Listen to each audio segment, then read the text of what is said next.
Please join me for Ask the Good Doctor, live today and every Wednesday at 1 p.m. Eastern Standard Time, 12 noon Central Standard Time, and 10 a.m. Pacific Standard Time. Bring your questions.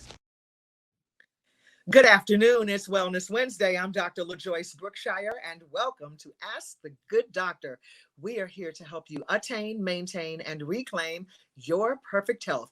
Grab your Good Doctor notebook. You are not going to want to miss a moment of this show today. We have got an awesome guest. I actually discovered her on LinkedIn. Her people reached out, and I am so glad they did. She is my new sister, and we are sisters from the same tribe. I do believe literally. And we are pleased to introduce to you today Dr. Christina Rahm. Hello, Dr. Christina. Hi there. I love your energy. And I was very excited about this, just so you know, because I have so many of the same beliefs, and then we both have the goal of helping people all over the world. So thank you so much for inviting me to the show. And it's my pleasure indeed. I want to let people know that you in fact have worked as a medical and clinical research scientist in the pharmaceutical and nutraceutical industries, and that you are the author of the book, Cure the Causes, Live the Life You Want, Not the One Prescribed. I just love that title. Thank you. First, I'd like to talk to you about your journey in becoming this scientist. I mean, and even in nanotechnology. Tell us all about it. Okay. I thank you for asking me. And my journey was not to be a scientist at first. I had a master's of science though, and I did have my first doctorate degree was in counseling psychology. And then I went and got more degrees in strategic science, and then postdoc in nanobiotechnology and bioscience engineering. What happened was I had lost a child to cancer, and then I had a brain tumor and a spinal tumor, and it really threw my life into overdrive, becoming dedicated to really finding solutions, whether it was pharmaceutical, biotech, or nutraceutical. I wanted to be able to find solutions to help people, and so that's what led me to do what I do. That is what we're all about here. Finding solid solutions powered by nature to work alongside of it instead of defying it. And that is exactly the work that you are describing here. You know, it's interesting when you said you had tumors, a spinal tumor, as well as what other kind of tumor? I had a prolactinoma brain tumor, and then I had melanoma, squamous, and basal cell and different cancer because I had a partial molar pregnancy, and it went throughout my body. And then when that set you on the quest for this wellness journey, like you always say, find the cure. Yeah. What did you discover was at the root of that? And I love that that's the name of your company also. Thank you. What happened was that because I worked in a world where I was exposed to so many traditional medicines and pharmaceutical biotech, but I just wanted a natural to approach things naturally at first, which I didn't meet that with a lot of support, because at the time, my family, honestly, and everyone, they were like, no, you have to get chemotherapy, you have to get radiation, you've got to do what the doctor says. And I started reaching, just looking into my history and understanding, because as a researcher, I understood that, why do I have cancer at a young age? Why has this happened? I grew up on a farm where there was a lot of pesticide. My family has a lot of cancer, Alzheimer's.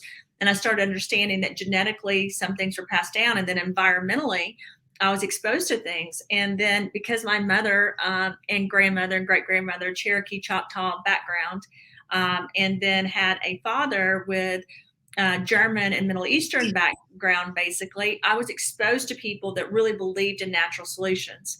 And but even my own family, they were scared I would die, so they wanted me to right away jump into traditional therapy. And I just threw myself into research, and I had traveled to a lot of countries, not as many as I have now, but at that age, I'd still traveled, and I looked at the Middle East. I looked at the Indian cultures. I looked at Africa, South Africa. I looked at all these different countries, right? Asia, the countries in Asia, and how they use natural things, and different tribes, for example, that would get rid of tumors or get rid of cancer. And so that's what I tried. I started doing spirulina, started doing a lot of greens, turmeric, curcumin, black cumin seed, a lot of different things that I had researched. And actually, it was kind of crazy. There were so many research articles. Yes. How it did that, but no one sees it, right? They don't teach you that in school. So I was like, wait a minute, I'm going to try this. And then when they went in to do the surgery on the prolactinoma, they usually go, at the time I was much younger, and they just developed a laser where they go through the nose. Yes. And that they couldn't, it was too small. They couldn't go in and do it. Yeah. Ooh. Yeah. What a blessing. A very big blessing. And then when they found the syringomyelia when I was pregnant, and it was basically, it's a tumor, and it can either be benign or not benign, but regardless, it's a problem because it's inside the spinal cord. And if it grows, then it can cause death or paralysis, heart attacks, all kinds of things. And I did the same thing. I just both times threw my life into really taking things that were natural. And anyway, I'm very fortunate because it worked. And then recently I had 5 skin cancers on my face, and they wanted to do, I had squamous on my nose, and then basal 5, and they wanted to do radiation 30 rounds.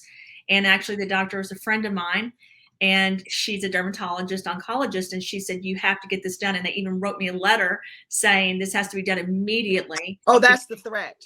Because it's progressed so much, right? So 30 rounds. And the issue was I worked so many hours.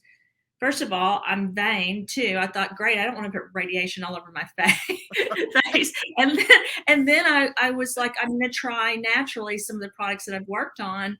And I got a letter basically saying that they're not responsible because I didn't choose the 30 rounds. And now I can tell you, it took me initially about 2.5 months. I saw results right away when I started using natural products, and then it's taken longer to get rid of the squamous cell. But fortunately for me, and I don't advocate for everyone to do what I do, but that's right. It's gone right now on my face. So and I'm not against traditional, because I've worked for Pfizer, J&J, Biogen Idec, Alexion, all these companies. So I'm not against traditional. I just think we need to try naturally to use the gifts God's given us to do natural things first. So. And since you are, well, let me just congratulate you for staying the course, because I know so many who have gotten the letter, and the letter that comes by certified mail or Federal Express, and basically stating the same thing: you're on your own if you don't. Yeah. And it's very menacing to the person who's already paralyzed by, this can take my life. Even to me, with my background, I'm just letting you know, here I am, my early 50s, and I get the letter, and I'm just going to be honest with you, even for me, because I've got 4 children and 2 are still in high school. So I'm thinking, am I really making the right decision? And so what I did was I set a time for myself, which was my birthday, October 6th. And I made a promise to one of my friends, Mimi Pullman, that if it wasn't gone by then, that I would have to do this radiation. And my parents would ask me about it every day. I was actually embarrassed to tell people that I wasn't doing radiation. So and that's me with my background and with what I do. So I know it must paralyze people. Oh, absolutely. I remember one young lady in particular. She was so that she came to my office literally shaking because of the threats and calling her at her job and all of those kinds of things. And it was to the point where she had to have her attorney write a cease and desist letter. They were really going after her hard. But I want to congratulate you for being your own advocate.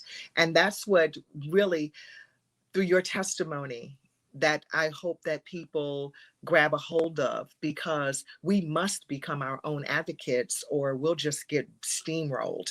And I appreciate how you're saying, when I said that we may be literally from the same tribe, and that I am Cherokee also and Creek Indian, Yeah. partially. And so when we're talking about going back into your history and pulling out what our indigenous people have utilized from the earth and from the ground, is that how you came to the point where you were formulating nutraceuticals? Well, I think I formulated nutraceuticals when I was a kid. I'm not joking. I mean, I grew up on a farm. One side of my family, they were tobacco farmers, which I know is horrible, but back then, No, mine too. yeah. And then the other side, we had cows, we had corn, we had soybean, we had everything on that side. And they had farms in Arkansas and Missouri and Kentucky on the other side. And I would make salves like my grandmother and great grandmother when we would get stung or when we would have an allergy or a reaction or we're sick to our stomach. It was everything natural. It really was. And so we would make and I didn't even think about it. It was part of my upbringing. I would make things outside and bring it in and have my mother taste it. I would do things even at school. We had this contest and I won the contest where we had to make our own natural, products. So yeah, I didn't plan on doing this for a living, but I got to tell you, going into the pharmaceutical industry, it really prepared me because my background was more psychology and counseling and strategic science. I did have, like I said, a master's in science, and then I did end up going back to school again, really with the only goal of trying to create things that could help people. And I needed to understand the nanotechnology component because, like at Bristol Meyers Squibb, I worked on HIV and Hep C and vaccines and things like that. And I was on the medical science side and some companies on the clinical science or research side. But I knew that I needed to take the knowledge and learn more. And so that I could create products that could impact things that had been developed by nanotechnology, but in a natural way. And I wanted to add that into the manufacturing process, but not produce a product that necessarily had nano-sized things in it, but that could be bioavailable for the system and work more and combat things like the negative side effects of vaccines and things like that. That was my goal. Okay. So let's stay right here, right now. Then when you're talking about the negative sides of those kinds of things, how it's so hard to determine being injured in that way. It is. You're right there and you've worked in it. And now you've got all of these things to help combat injury. What say you about how we can make a solid determination on what is injury and what is not? So I think it's hard, especially right now during the pandemic. And, we all worry to talk about it one way or another. And I think you and I shared our stories of we don't tell people whether to get vaccinated or not. You can't tell people what to do with their body. And I say this, and I know in you and I feel the same way. This is their body. They just need to be in control of it. They need to care about it and make choices. But the problem is when you get a virus, you have all these side effects, right? Or things that can happen in any virus, even a cold, right? Yep. And then when you get a vaccine, one of the things that I'm very familiar with, when we would work on products, we knew when they were launched, it was launched for one indication and it may only work for, 40, 50, 60% of the people. The rest of them wouldn't. And then the side effects, like some people might have an issue with the heart with 30%, or some people might have headaches and vomiting at 15%. I'm just using examples. Sure. But the issue is long term or even short term, it's hard to connect or prove that it was really because of the vaccine, which is why animal studies for me are so important, and long-term studying of vaccines for at least 7 years are important to me, because then you can track it. You do what's called a post registry, where you're tracking those people. And I'm sure you know this, even then you don't, I mean, I'm just going to speak for me. Even then, if I've worked on something, I don't want to see the side effects because I worked on that. Do you know what I mean? So, I mean, that's our ego, right? I mean, we just all need to be honest with each other. That's an ego thing. And scientists and doctors have ego. Oh, do they? So, oh, yeah. You know, you just, because you've worked so hard and you have these goals. And so you want to think everything you do is for the best. And I do think most scientists and doctors have that goal to do the right thing. But I think that, you know, being able to connect, for example, that you've had a combination of 30 vaccines in your life, and did that cause an environmental factor that caused a trigger that caused an epigenetic that caused cancer? Like, do you know what I mean? Yes. I am definitely tracking that. Yeah. I do know what you mean. And when we're succumb to what's happening environmentally, and where we can't even have good lighting without being subjected to those kinds of things emanating from fluorescence, and then turning on a faucet and receiving fluoride, and all of this just compounds and impacts and can further suppress the immunity. And we need it to flourish. So when you're talking about the cure to the causes, that, you know, how you've survived horrible things like the cancers in your life, and, you know, like you say, at a young age. Were you in your 30s at the time? I was in my 20s, and I actually got Lyme's disease when I was 19, and, you know, spiral sheets. I knew and at the time when I got it, no one knew what Lyme's disease was, but I ended up with 105 temperature in the ICU for 2 weeks, and didn't remember my name. You know, it was pretty. And I was at the funnest time of my life. I was at college having fun in a sorority. I was just like there was nothing bad happening. So it's not like it was made up, which I know a lot of times people will think. Yes, they do. This illness is made up. But going back, you asked me about what was the root of my cause. I knew that my body was toxic. I knew that the more I researched, the more I understand that you've got to clean your body. And it started making sense to me. I take a bath all the time. I brush my teeth. What am I doing for the inside of my body? That's it. Yeah, but it was something, and I'm sure you know this, that you really didn't learn in school. Mm-hmm. And it was weird. It was like looking at black cumin seed or looking at curcumin turmeric. There's so much research on it, but they don't teach it. No. And so that's where I became very dedicated to, I'm going to produce formulas that are going to help people. And people have, like, I never got attacked when I was on the pharmaceutical biotech side.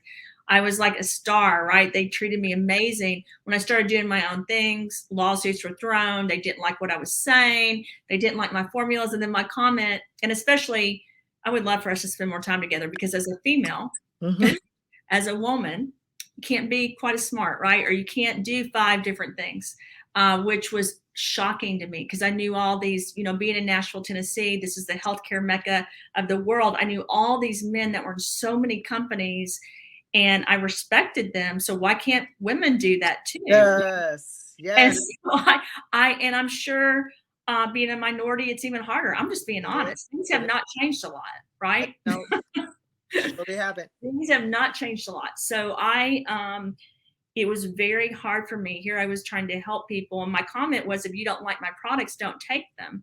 If you want to do another one that you think is better, then please do it. I'm here to help people and to provide solutions. But speaking up like we're speaking, and talking and having an honest peer-to-peer doctor discussion.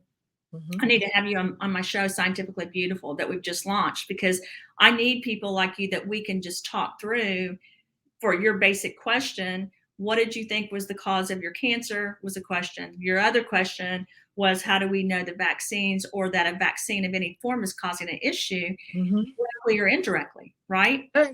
It's a discussion no one even wants to have. Sure don't. And I'm not against vaccines. So I'm like, why can't we just have a peer-to-peer discussion? Because as scientists and doctors, our whole path has been, let's debate, let's find a reason. And now all of a sudden, we're not supposed to discuss what could potentially hurt people.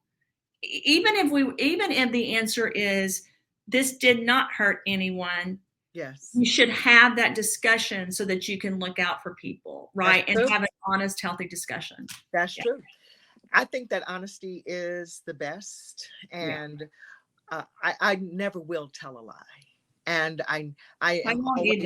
either. That's right, Yeah. and because our body is defenseless against it.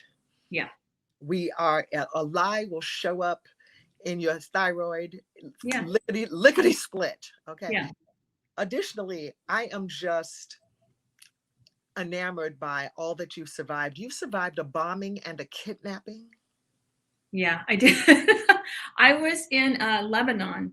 I had gone over to Cyprus. I'm actually doing a project right now in Cyprus, but I had gone over to Cyprus, and I was the only American over there. And they convinced me, and I'm not mad at them. I'm friends with them. You know, we were doing a spine total joint stem cell clinic, and they had a conference in Lebanon. But at the time, Syria and Lebanon were fighting, and so they convinced me to go over there and present at the conference and do a discussion on basically the benefits of certain types of stem cells in spinal surgery.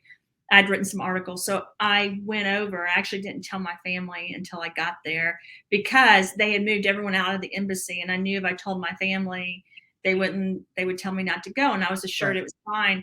But it was shocking because I got there and, they separate you.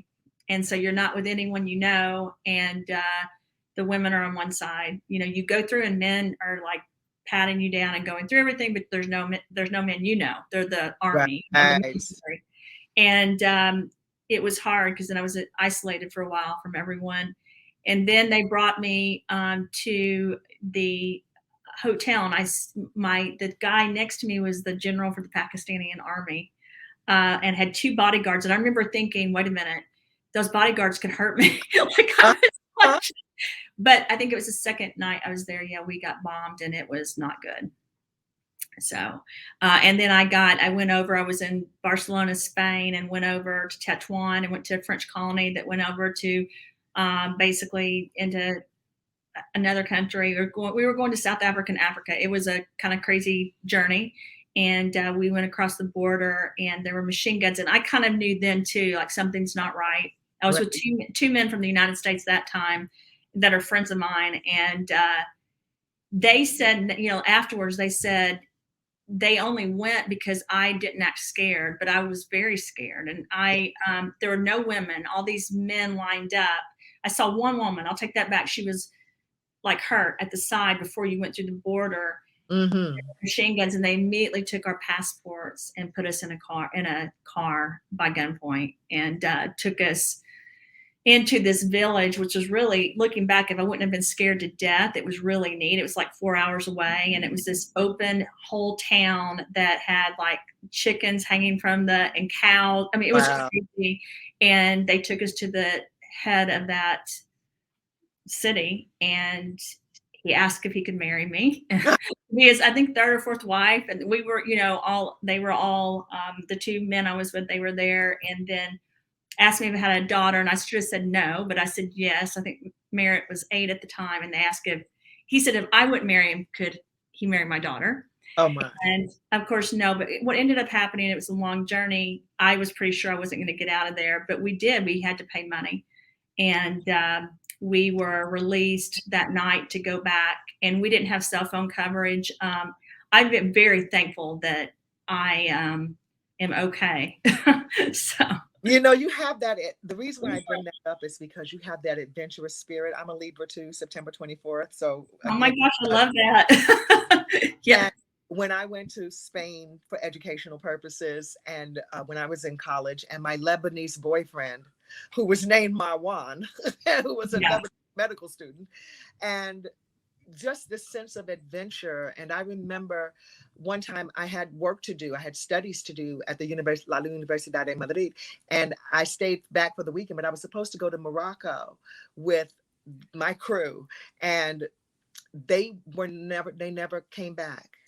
Their clothes were for sale in the square the next day, because if we were with a group, we would go left and they would go right, everybody else would go right, and they were kidnapped. Those girls were kidnapped, and I would have been with them. I don't know why I made it through. There's more stories which we don't have time today, I know, but I don't know why. I have a strong belief in God, and I'm just very thankful. But I will say this: now that I'm older, I don't think some of the decisions I made were smart. I was doing healthcare things at all of these events, just like you were with your group, right? But I'm sure that was. Oh no, we were up to shenanigans. No. But I'm sure you were devastated when they didn't come back. Oh my gosh, the trauma of it all. I can't even imagine. Just and that's what I wanted to just briefly touch on: the trials, the trauma in in your life, and then just one traumatic experience after the other, and speak to the recovery of that emotionally in terms of the mind, body, spirit work. Yeah, I think it's also physical. Like I'm like you. I think anything that happens affects our mind, body, spirit, and soul, and it's connected. And I really don't understand people not thinking that, because as a scientist, we're all part of each other, right? It's all connected. And I think the biggest trauma of everything in my life, honestly, this is going to sound odd to you, but you may understand me, is the oppression of having to deal with people not wanting to hear a female, or not wanting to hear a leader. 100%. I know that sounds ridiculous, but it's like you're oppressed. And I bet you've had to deal with it more than me, but it's like the more you do, the better. The more you do to help people, the more you're visible, then the more more free you get. Yeah. Yes. That's what I feel. The more I stand in my truth, yes, I get more free every time. I get more free every time I tell it. I get more. I feel so much better, and so. But it becomes harder to hear that. To hear, groups of power. It's power and money, right? Trying to pull that. And I just wish people would stick together that have had this experience and help each other, which is why I was really, and I mean this, excited about the show. Not because of your show, but because you were doing it, and I connected with you on the call, and I could feel that you've had somehow a similar mission than me. Absolutely. Because I, like you, want everyone to end up with a clean slate. Yeah. And so that product, which brings us to, I'd like for you to just describe the product Clean Slate, and we'll put it up on the screen. Well, the Clean Slate was started with a type of zeolite, but I had worked with different products, and there was all different kinds of things on the market. I actually went back to school specifically for this product because I wanted to make something that, while it detoxed, it also supported the body. And most of the detox, especially zeolites that are out there, even one of my patents I wrote had like partially water soluble, electrolyzed, cellulite. But the truth is, you can't make it water soluble because you want to keep that cage, right? And you want that silica to really help the body while it's helping your organs and your system get rid of things and supporting you. So I really spent a lot of time, especially over the last year. They changed that formula. They launched with one, and I was not happy about it. I wasn't at Root when they launched the formula, and they launched with one that I said, this is not going to be good long-term, in my opinion, because you want to put the trace minerals back in at the same time. You want to use the vitamin as a catalyst, so it will go in throughout the body and really help. So they changed it when I came over. I had been working on a COVID project. So I came over March of this year to really help on the science side and on the operations side. I'm like you. I'm sure you've multitasked. You're a doctor, but you have to do the business side too. So that product is to me, very important product to help people get rid of the things, because like you talked about, and like I talk about, there's all these heavy metal and toxins that are gone right to us from our mother. Not that they would ever do that on purpose, of course not. But especially now in a world where we're exposed to so many things in the environment, and now a lot of people, to protect their bodies, are doing the vaccine. but to get rid of the bad things while you're doing it. And I don't see any negative to that, because in my personal opinion, we just all need to be healthier. And Yes, we do. regardless of your choice that you're making right now, we need to Right. get rid of the toxins in our body, because they're definitely not getting better in our environment. They're getting worse. Yes, they are. Yes, they are. Well, Dr. Christina, you are a joy. Get the book, Cure the Causes, Live the Life You Want, Not the Prescription, is her advice, is her book. It talks about her journey. And pick up a bottle of Clean Slate. It'll do the body good. Thank you so much for joining us, Dr. Christina Rahm. We'll see you again. Thank you so much. I enjoyed it. And I have to have you on my show, please. It'd be my pleasure. Thank you. Thank you. Have a great afternoon. Good afternoon. I want to thank you all for joining us today. I'd like to thank my team, Christopher Green, technical producer, IW supervising producer, and announcers, DJ Indy and Chris Brown. But first, we're going to take you to a little clip from the Wellness Warriors Weekend Getaway in Vermont. That was just this past June, as we get her for next June. Take a look at this. Better wife when I go back home. And that was the Wellness Warriors Weekend Getaway recap from 2021. We are gearing up already for 2022. And if you're concerned about going to events, I promise you we do them safely. In fact, we were one of the only groups who met at this resort who did not have to call back to contact trace, because we have a dispensary every day where we do some very healthy things for the immune system. And of course, all of our food choices were farm to table. So if you would like to be there, just start saving your money now, okay? And we'll give you information soon on how to join us June 23rd through 26th, 2022 at the Essex Culinary Resort and Spa. That does it for me. To let your eyes shine, cut back on the wine, get good food fast, and go easy on the greasy. Until next time, I'm Dr. LaJoyce Brookshire, here to help you attain and maintain your perfect health. Let's do it again next week, okay? God bless you.